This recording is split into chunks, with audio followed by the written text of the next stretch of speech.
So what are these vaccines and how do they work? Well, there are two vaccines in the United States. Both are mRNA based. One is by Moderna called mRNA-1273 and the other is by Pfizer and BioNTech called BNT162b2. The brilliance of these vaccines is that you aren't actually injecting the virus or a weakened form of the virus. What is being injected is effectively a message via a messenger RNA to the immune cells of our body to encode a spike protein, which is seen on the outer membrane of the SARS coronavirus 2. This message is picked up by macrophages and eventually leads to the production of antibodies against that spike protein.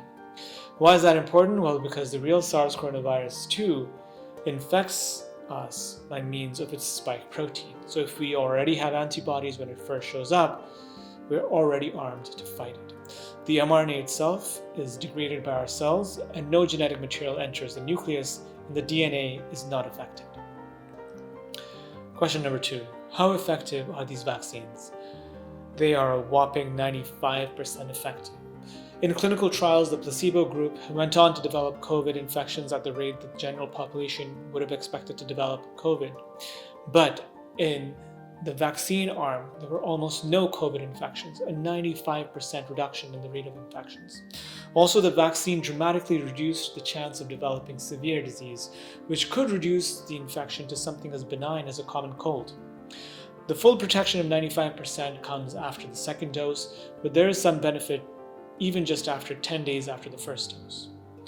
How long do they work for? Well, the evidence from the Moderna trials showed antibodies lasted for up to 4 months, but we don't know exactly how long immunity lasts as of yet.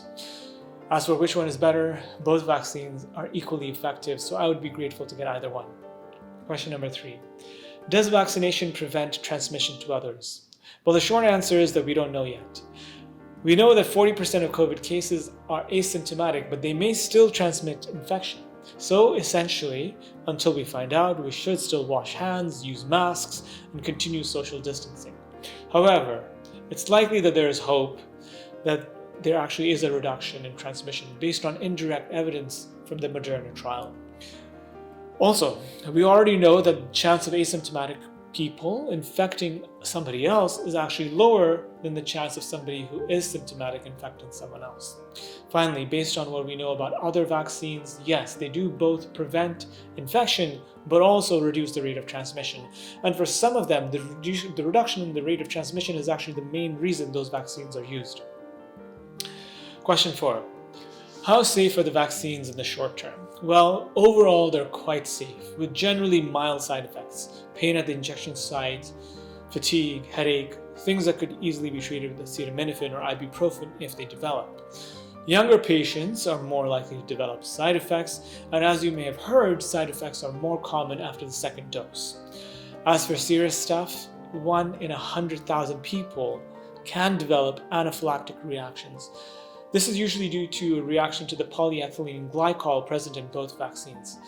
This is the main reason for the 15-minute observation period after vaccination. And for somebody who has a history of severe allergic reactions of any sort, a 30-minute observation period is recommended. In comparison, the rate of anaphylaxis with penicillin is estimated to be 1 in 5,000. That's about 20 times higher than what the rate of anaphylaxis is with these vaccines. So yes, they are pretty safe. Thank you very much for paying attention, and I'll see you next time.